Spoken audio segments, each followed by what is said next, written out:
Each time Anita got pregnant, Donald would smile, that same charming smile everyone admired. He'd quickly name the unborn child, and persuade her to sign another major asset under that name. But just days after the documents were completed, Anita would mysteriously lose the baby. They say some smiles are warm enough to melt steel, but dangerous enough to burn through a soul. Donald's smile was that kind of smile. To Anita, it looked like love. But behind it, was a mind plotting every heartbeat of his life. Welcome to the channel, your home of thrilling African stories. Please don't forget to like, subscribe, and turn on the notification bell. Because what happens next will leave you speechless. Anita grew up wrapped in luxury and love. Her father, Chief Alexander Chukwuma, was one of the wealthiest men in the country, a man whose name opened doors wherever it was mentioned. He had no son, but in Anita, he found something greater than any male heir: intelligence, grace, compassion, and a heart that melted even the hardest soul. Chief Alexander often said, "My daughter may not be a man, but she carries the wisdom of 10 men and the kindness of 100 hearts." From childhood, Anita had been her father's favorite companion. They would sit by the balcony on calm evenings, watching the sunset, sipping juice and laughter. Her mother had passed away when Anita was barely 10, and since then, Chief Alexander had made it his mission to fill that void. He gave Anita the best education, the best home, the best life, but above all, he gave her values. He taught her that money means nothing without character, and that kindness is the only wealth that never fades. But life, they say, is unpredictable. And even the strongest hearts are not immortal. It was a bright Monday morning when everything changed.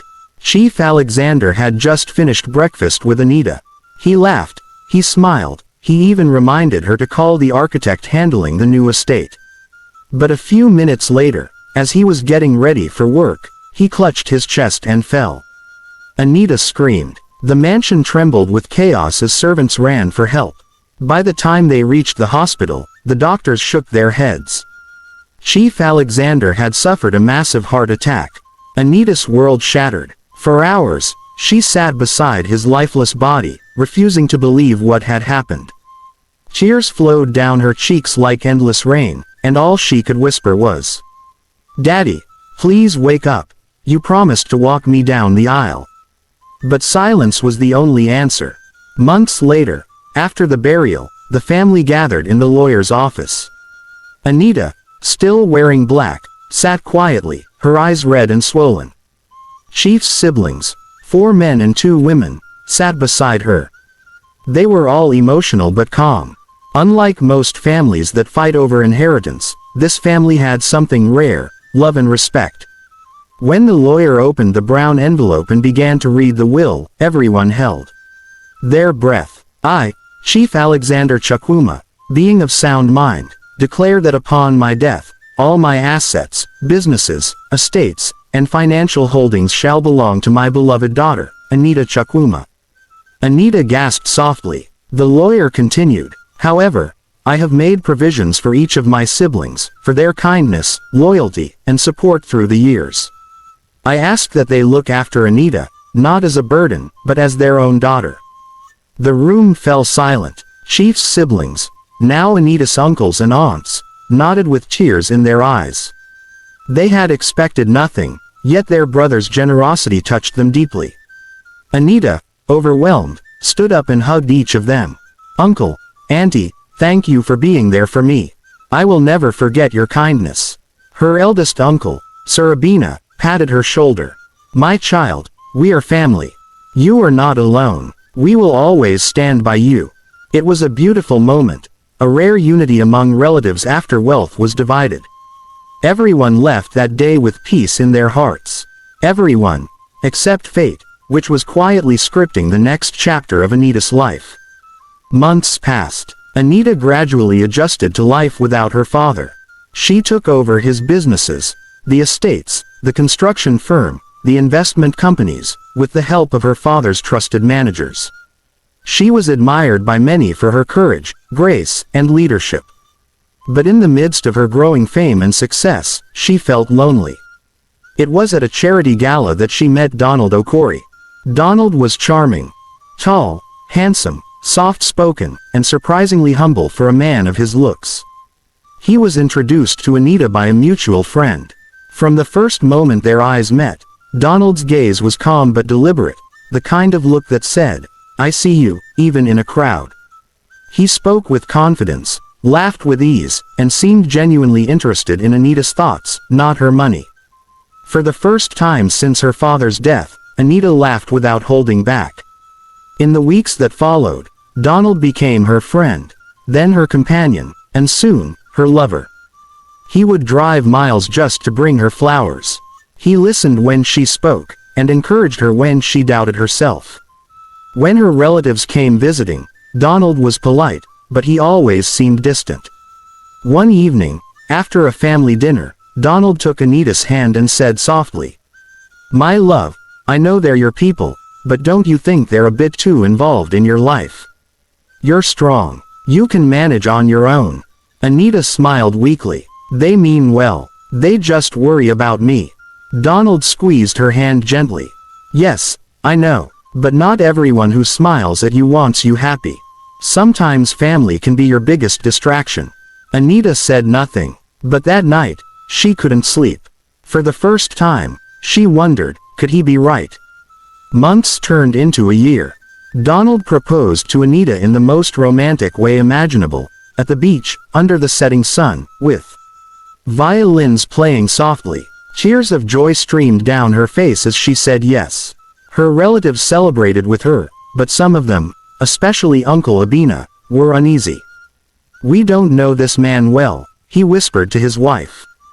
"He's too perfect, and Anita trusts too easily." But Anita's mind was made up.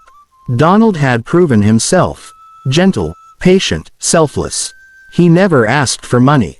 He never talked about her inheritance. He made her believe he loved her, not her wealth. Their wedding was like a fairy tale. White roses, golden chandeliers, and a crowd filled with envy and admiration. As Anita walked down the aisle, she thought to herself, "Daddy, I finally found someone who loves me for me." The vows were exchanged, the rings slipped onto their fingers, and the crowd cheered. But if only she had looked closely, she would have noticed the faint, satisfied smile that flashed across Donald's face. A smile not of love, but of victory. The first few months of marriage were blissful. Donald was attentive, affectionate, and unbelievably supportive. He helped Anita manage her schedule, encouraged her to rest more, and always said, "I want nothing but your peace, my love." Everyone adored him. Even Anita's relatives softened toward him, though they noticed how rarely Anita visited them now. Whenever her uncles or aunts called, Donald would find an excuse. "Oh, Anita's sleeping. She's stressed from work. She's in a meeting." Gradually, Anita became isolated, her world revolving around her husband. And then, it happened. One bright morning, Anita woke up and ran out of the room screaming with joy. "Donald, Donald, it happened. I'm pregnant." Donald stood up slowly, a warm smile spreading across his face. He hugged her tightly and whispered, "You see, my love, I told you. Our time has come." They laughed, they danced, they celebrated. But what Anita didn't know, was that her joy had just walked into a carefully crafted trap. "My love, our miracle has come." He held her face, gazed into her eyes. "We must name this child already. Faith works with declaration. Let's call him Faith." Anita giggled through tears. "But it's too early for names." "No, my love," Donald replied softly. "Faith sees things before they appear." That evening, as they ate dinner by candlelight, he brought up another, Faith idea. "Anita, imagine our son growing up in comfort, owning his first estate before he's even born. Let's assign one property to his name. A father protects his legacy even before the child cries his first cry." Anita smiled, her heart melted. It sounded like love. It sounded like the kind of thing her late father would have said. So she agreed. A lawyer, one Donald personally invited, drew up the papers. An estate valued in millions was signed under Faith Donald. 3 days later, Anita woke up bleeding. Before sunrise, she had lost the pregnancy. The doctor said it was stress. Donald wept beside her bed, whispering, "Maybe God needed him more than we did." Anita believed him. She didn't notice that the moment she closed her eyes to rest, Donald's face hardened into satisfaction. Months later, Anita conceived again. Donald's joy was louder, grander, and even more rehearsed. "My love, another miracle. This one must be a girl. Let's call her Destiny." And once again, before the baby could kick, papers were prepared. A luxury hotel branch this time, transferred to a new, trust name. The lawyer smiled too easily. Donald signed as witness. 3 days after the documents were filed, Anita suffered her second miscarriage. The pattern was too neat for coincidence, yet love made her blind. Donald was always there with a warm blanket, gentle words, and tears that looked real. He told her not to lose hope. He told her family, the doctors said she needs privacy. By the third pregnancy, Anita's heart trembled each time she saw 2 lines on the test strip. But Donald was faster than fear. "My queen," he said, taking her trembling hands. "This one shall live. Let's seal it with faith. Let's name him Miracle. Another property, another signature, another trust." 4 days later, another miscarriage. And then again, a 4th pregnancy, a 4th naming ceremony, a 4th estate quietly transferred to an unborn child that would never breathe. By the 5th, Anita stopped celebrating. She sat in silence when the doctor confirmed it. Her heart wanted to rejoice, but her spirit felt heavy. Donald still acted excited. "This one will stay," he whispered. "Let's call her Joy." He held her while she signed away another mansion, to secure our daughter's future. 3 nights later, she woke up screaming in pain. The sheets were stained. The 5th miscarriage had happened. However, Uncle Abina couldn't sleep. 5 miscarriages. That's not natural, he told his wife. And every time, Donald blocks us from visiting. He decided to come without notice. When they arrived, the guards looked uneasy. Anita sat quietly on the couch, wrapped in a shawl. She looked pale, her eyes swollen from crying. Her hands gently rested on her stomach, still grieving the child she would never hold. Suddenly, the sound of a car pulling up outside broke the silence. Moments later, the door opened, and there stood her uncle, Chief Abina. Abina, stepping forward, voice soft. "Anita, my daughter." Anita rises weakly, forcing a smile. "Uncle, you came." Abina, embracing her tightly. "Of course, I did. You didn't expect me to sit and watch you go through all this alone, did you?" Anita, eyes glisten. "I didn't want to bother you, Uncle. I'm fine. Donald's been taking care of me." Abina pulls back slightly, studies her face. "Taking care of you? You don't look fine, my dear." He sighs deeply, voice filled with concern. "I've been hearing things, Anita. Each time you conceive, tragedy follows. This is the 5th time, isn't it?" Anita looks down. "Yes, the 5th. But the doctors said all be okay. Maybe it's just not our time yet." Abina frowns. "Not your time, or not your place." He moves closer, his voice lowering with concern. "My daughter, do you truly feel safe here?" Anita blinks, surprised. "Safe? Uncle, what do you mean?" Abina sits beside her. "You know me, Anita. I won't speak carelessly. I've seen women go through this kind of thing before. Repeated miscarriages, one after the other. And sometimes," he hesitates, "it's not nature's doing." Anita, confused, shaking her head. "No, Uncle, please, don't say that. Donald would never hurt me. He loves me." Abina gently touches her hand. "I'm not accusing him, my dear. But love doesn't blind a man to seek help.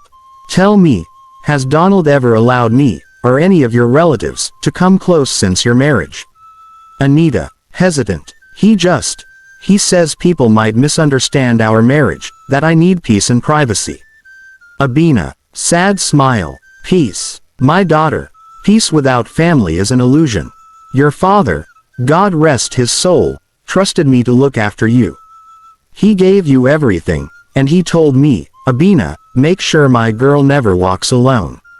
But look at you now, surrounded by wealth, yet lonely in spirit.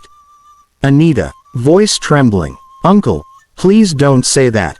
Donald's been nothing but kind. When I cry, he holds me. When I faint, he rushes me to the hospital. He even prays with me.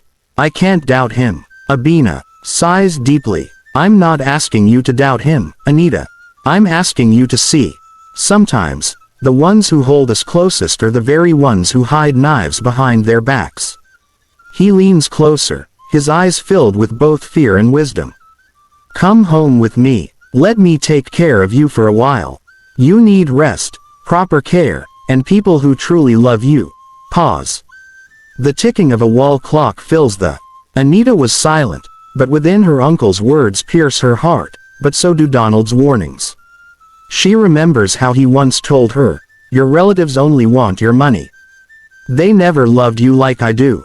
Her throat tightens. Anita, Uncle, I appreciate your concern, but Donald would never agree. He says people are watching us, waiting for a scandal. He said if I go back to the village, they'll start gossiping, saying he can't care for his wife. Abina frowns deeply. So pride is more important than your health.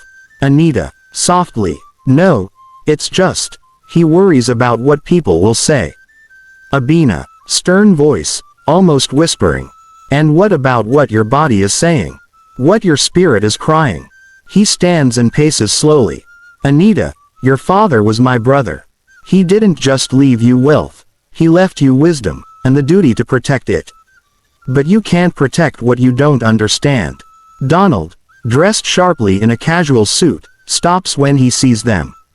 His expression quickly shifts from surprise to his usual, charming smile.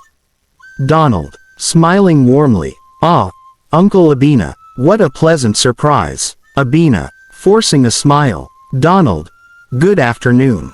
Donald, good afternoon, sir. He walks closer, shaking hands with him. I wish you had called first. Anita needed rest. She's still recovering. Abina, that's exactly why I came, to make sure she's recovering properly. Donald, with a polite chuckle, oh, she's in good hands. I make sure of that. He turns to Anita with a soft voice. Right, my love. Anita nods weakly. Yes, he takes good care of me, Uncle. Abina, not convinced. That's good. But still, I think she needs a change of environment. Maybe a few weeks at home, with her cousins around. It'll help her heal emotionally. Donald, smiling still, but voice firm. That won't be necessary. Her doctors have given clear instructions. No travel, no stress, and definitely no emotional surprises. I'm following that strictly. Abina raises an eyebrow. And what if the doctor himself said a different kind of care would help her heal faster? Donald laughs lightly, but there's a hint of irritation. Uncle, please, I respect your concern, truly. But Anita is my wife. She's my responsibility now. I know what's best for her. Abina gazes at him steadily. Responsibility is not ownership, Donald. Donald, still smiling. Of course not. I just mean that I'll take care of her myself. I love her more than life itself. He sits beside Anita, takes her hand gently, and kisses it. Isn't that right, my love? Anita nervously glances between them. Yes, Uncle. I'll be fine here. Abina leans forward slightly, voice calm but piercing. All right then. But tell me one thing. Donald, how do you plan to stop the next miscarriage? Donald, momentarily caught off guard, clears his throat. We'll keep praying, and we'll keep trusting God. Abina nods slowly. Prayer is good, but so is truth. He stands, walks closer to Anita, and places his hand on her head like a blessing. My daughter, listen carefully. If ever you feel unsafe, if ever something doesn't feel right, call me. Day or night, I will come for you. He turns to Donald, his tone sharpening slightly. And Donald, as long as she bears my brother's name, she will always remain our responsibility too. Donald, smiling politely, but his jaw tightens. Of course, uncle, I wouldn't expect less. Abina, good. Because when family looks away, evil grows in silence. He gives Anita one last look, half warning, half love, then begins to leave. Anita stands quickly. Uncle, wait. She hugs him tightly, whispering, "Thank you." Abina hugs her back, whispers, "Open your eyes, my child. The ones who love you will never isolate you." He leaves quietly. Meanwhile, as the door closed behind him, silence filled the room. Donald stood by the window, his back turned. His face was calm, but his hands were clenched. Donald, softly, "Your uncle? He doesn't trust me, does he?" Anita, trying to calm him, "He's just worried. You know how he is." Donald turns to her, smiling faintly. "Worried, or suspicious?" Pause. "Anyway, you're my wife. You belong with me. We don't need outsiders interfering." He steps closer, cups her face, and kisses her forehead. "Rest now, my love. I'll make you some tea." As Donald walked away, Anita's eyes followed him. For the first time, she noticed something she had ignored before. His smile no longer comforted her. It frightened her. Her uncle's words echoed in her mind. The ones who hold us closest are sometimes the ones who hide knives behind their backs. And though she didn't know it yet, that visit had just planted the first seed of suspicion in Anita's heart. A seed that would soon uncover secrets darker than she could ever imagine. Anita, being worried, invited a new gynecologist against Donald's knowledge. After several tests, she frowned. "Mrs. Donald, your body is perfectly healthy. There's no reason for repeated miscarriages."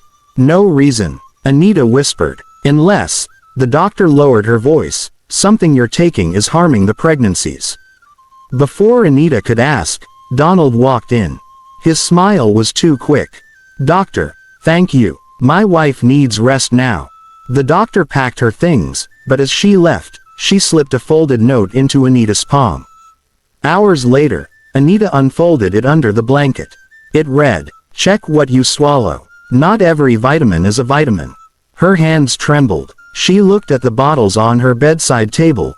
Vitamins, supplements, all given by Donald. A chill crawled down her spine.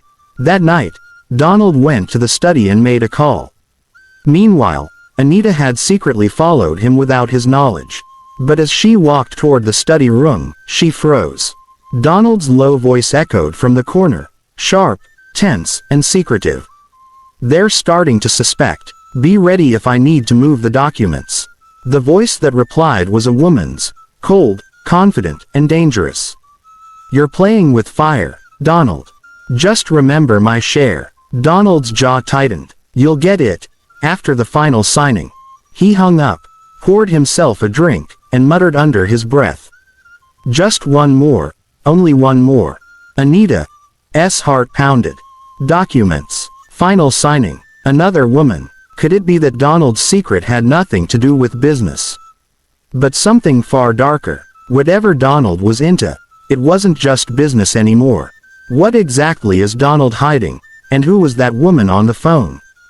How much danger is Anita already in? Find out in part 2, where the truth begins to unravel. Don't miss it. The end.